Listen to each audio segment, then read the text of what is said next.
Now today we have to do the F part of the chapter.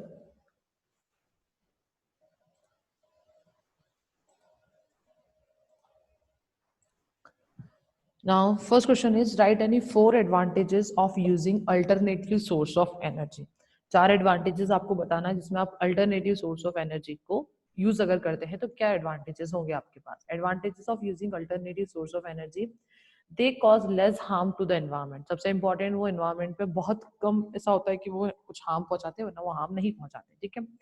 The demand on consumption of fossil fuel will be reduced. जो fossil fuel already जो कम है उनकी demand और थोड़ी कम हो जाएगी ताकि वो फ्यूचर के लिए बचे रहे.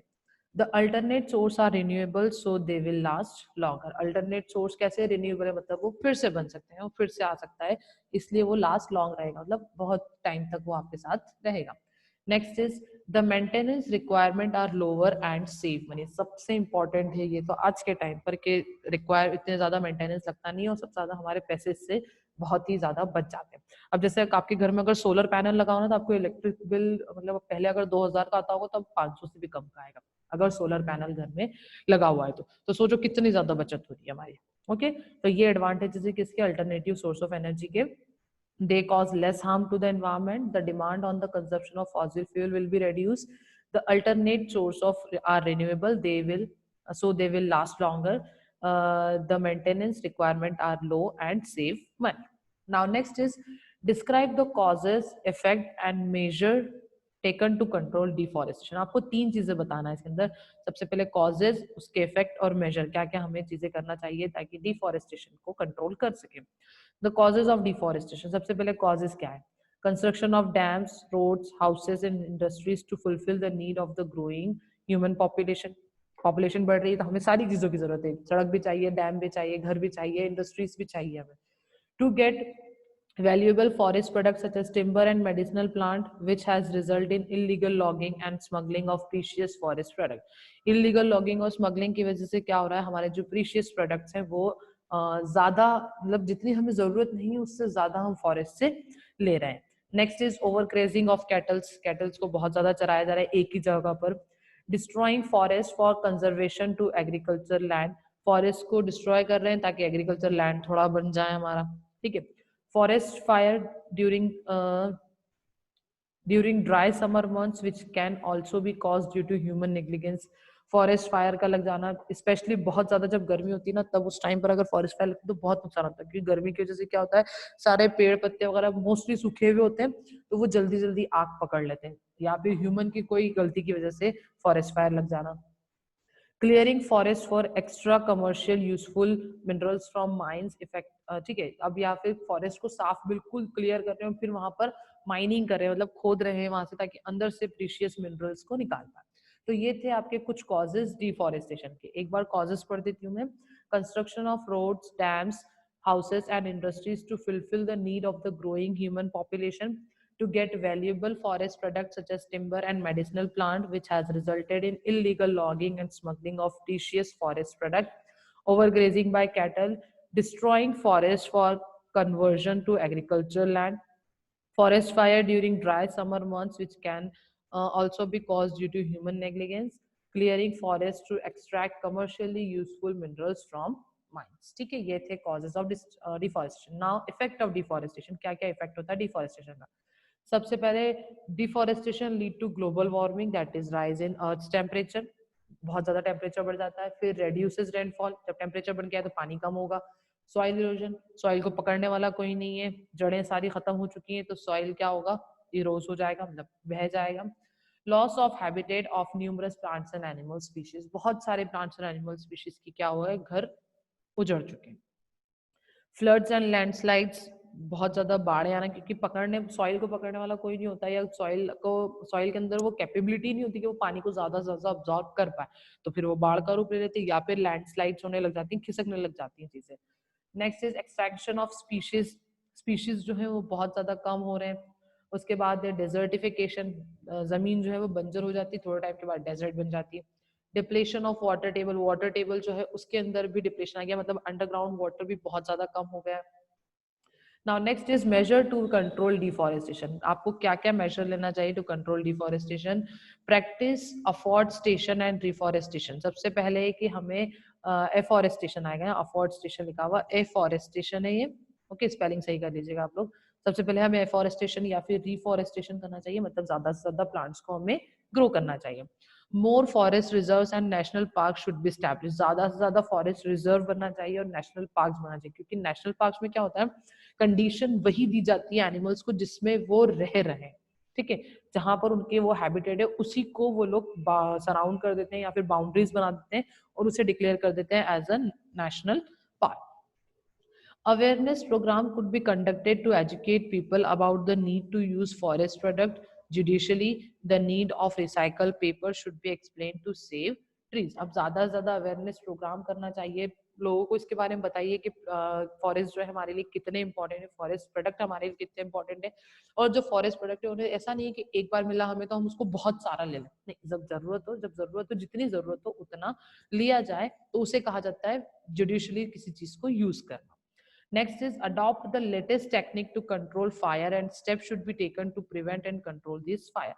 ज्यादा से ज्यादा हमें कोशिश करना चाहिए कि हम जंगलों में अगर बाई चांस कैंपेन या कुछ भी कर रहे हैं तो आग अगर हमने वहां लगाई है किसी भी काम के लिए तो उसे अच्छे से हम बुझाएं, देखें कि आसपास हमने आग फैली तो नहीं है ज्यादा, या फिर कोई पत्ता ने आग या चिंगारी पकड़ तो नहीं रही है, तो उससे भी क्या होता है फॉरेस्ट फायर को कंट्रोल कर सकते हैं, क्योंकि मोस्टली क्या होता है ह्यूमन की निग्लिजेंस की वजह से ही फॉरेस्ट फायर होती है।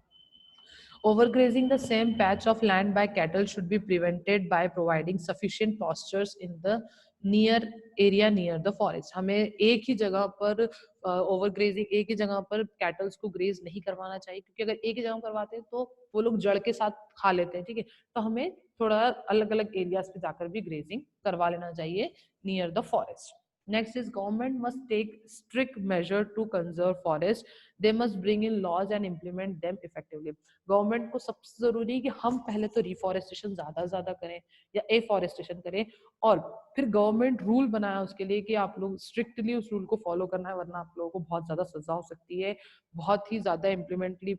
सबसे ज्यादा जरूरत है अभी फॉरेस्ट को हमें कंजर्व करने की, ठीक है, तो ये कुछ मेजर थे आपके कि कैसे हम फॉरेस्ट को कंजर्व कर सकते हैं। Now last question is right a short note on Chipko movement. Chipko movement पे आपको शॉर्ट नोट लिखना है। ये मेरे हिसाब से ये सबसे इंपॉर्टेंट चीज होती है, क्यों? क्योंकि इसमें क्या होता है, इससे आपको जनरल नॉलेज भी बढ़ता है, साथ में आप लोगों को पता चलता है कि लोगों ने कितना ज्यादा पहले संघर्ष किया, स्ट्रगल किया, उसके बाद ही आज हमारे पास इतनी चीजें अवेलेबल हैं। The word Chipko means to stick और टू हक। चिपको का मतलब क्या होता है? किसी चीज पे चिपक जाना, स्टिक होना या फिर हक करना उसको। It was a movement started around 260 years ago in Rajasthan by a large group of people from 84 villages, led by a lady called Amrita Devi. ये 260 साल पहले ये हुआ था स्टार्ट राजस्थान में, 84 विलेजेस के लोगों ने करा था, और इसको इसकी लीडर कौन थी? Amrita Devi. These people laid down their lives in an attempt to save trees from being cut down on the order of the king of Jodhpur, who wanted to build a palace for his family. इन्होंने क्यों start किया? क्योंकि जोधपुर के जो king थे वो जंगल को काटकर अपना वहां पर महल बनाना चाहते थे अपनी फैमिली के लिए। ऑलरेडी उनके पास तो थे, तो वो ऑलरेडी महल में थे, पर उन्हें एक और फैमिली के लिए अपना महल बनाना था।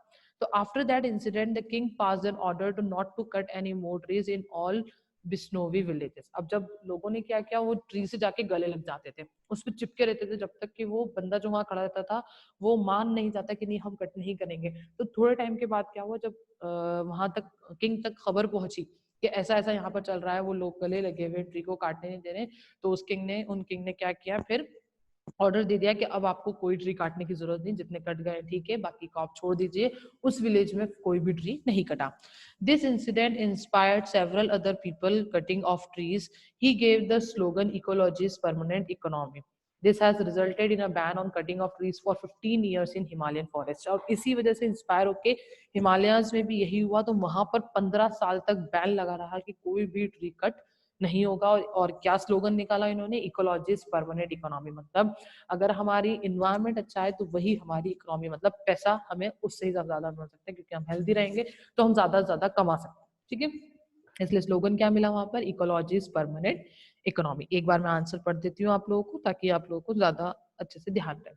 The word chipko means to stick or to hug. It was a movement started around 260 years ago in Rajasthan by a large group of people from 84 villages, led by a lady called Amrita Devi. These people laid down their lives in an attempt to save trees from being cut down on the order of the then king of Jodhpur, who wanted to build a palace for his family. After that incident, the king passed an order to not cut any more trees in all Bishnor villages. This incident inspired several other people cutting off trees. He gave the slogan Ecology is Permanent Economy. This has resulted in a ban on cutting of trees for 15 years in the Himalayan forest. ठीक है, तो ये था आपका पूरा chapter. बहुत ही simple है ये। ठीक है, अब हमारा है लास्ट चैप्टर के मैं स्टार्टिंग के आप लोगों को 5 क्वेश्चंस करवा देती हूँ, ताकि आप लोगों को ये सिंपल है तो आप ये 5 लर्न कर सकते हैं, बाकी के फिर हम कल कर लेंगे। ठीक है, now first question is name a green house gas. किसी भी ग्रीन हाउस गैस का आप नाम यहाँ लिख सकते हैं। यहाँ मीथेन लिखा हुआ है, if you want to write you can write carbon dioxide, क्योंकि वो सिंपल होता है, हम ज्यादा यूज करते हैं, तो आप वो भी लिख सकते हैं, कोई प्रॉब्लम नहीं है। नेक्स्ट है name 2 sources of drinking water. 2 source जहाँ से हमें ड्रिंकिंग वाटर मिलता है, वेल एंड टैंक्स। आप ग्राउंड वाटर भी लिख सकते हैं यहाँ पर। ठीक है, well and tanks. Next is what is photochemical smoke. Photochemical smoke क्या होती है? Smoke plus fog. Smoke plus fog को क्या कहा जाता है? स्मोक कहा जाता है। और ये फोटोकेमिकल स्मोक ही इसको सिर्फ नाम दिया जाता है, smoke plus fog. Next is what is effluent. Treatment plant workers add alum, lime, and chlorine to the water, which causes dirt particles to stick to them and form fluorescent or floss. This floss is heavy because of the combination of alum and dirt particles. अब देखिए, आप लोगों ने पढ़ा होगा कि sedimentation की process को अगर बढ़ाना, स्पीड अगर उसकी बढ़ानी, तो उसके अंदर एलम ऐड कर दीजिए। ठीक है, तो अब क्या करते हैं फ्लोसेंट में, जो ट्रीटमेंट प्लांट वर्कर्स होते हैं, मतलब जहां पर पानी साफ हो रहा है, वहां पर वो एलम मतलब फिटकरी, लाइम मतलब चूना, और क्लोरीन, इन तीनों को पानी के अंदर डाल देते हैं। ठीक है, तो जितने भी डस्ट पार्टिकल्स होते हैं या डर्ट पार्टिकल होते हैं, वो आपस में चिपक जाते हैं। ठीक है, जब वो चिपक जाते हैं तो वो इनसॉल्युबल बन जाते हैं। इनसॉल्युबल बन जाते हैं तो उनको इजीली आप पानी से निकाल सकते हैं। और इससे क्या होता है, जो डस्ट पार्टिकल है वो हैवी हो जाते हैं, या तो नीचे सेटल हो जाते हैं वो, या फिर अगर वो पानी में तैर रहे होते हैं, या फिर वो मोस्टली वो सेटल हो जाते हैं, तो पानी आप साफ पानी जो है उसको अलग निकाल सकते हैं। उसे क्या कहा जाता है? फ्लोसेंट।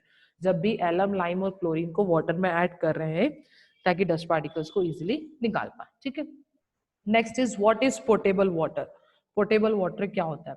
The water suitable for human consumption is called portable water. ऐसा पानी जो हमारे कंजप्शन के लिए अच्छा हो, उसे कहा जाता है portable water. Portable water should be free of harmful germs and chemicals. Portable water को फ्री होना चाहिए हार्मफुल जर्म्स और chemicals. Different methods are used to make water portable. सबसे बहुत अलग अलग मेथड्स यूज करते हैं वाटर को पोर्टेबल बनाने के लिए, मतलब हमारे यूज के लिए। और सबसे इंपॉर्टेंट मेथड होती है उसकी, सबसे कॉमन मेथड होती है बॉइलिंग ऑफ द वाटर। पानी को उबाल के पीने से क्या होता है? पानी जो है वो पोर्टेबल बन जाता है। ठीक है, तो ये 5 क्वेश्चंस हैं, और आपके लास्ट चैप्टर के 3 क्वेश्चंस, ये आप लोगों को अच्छे से लर्न करना है। ओके।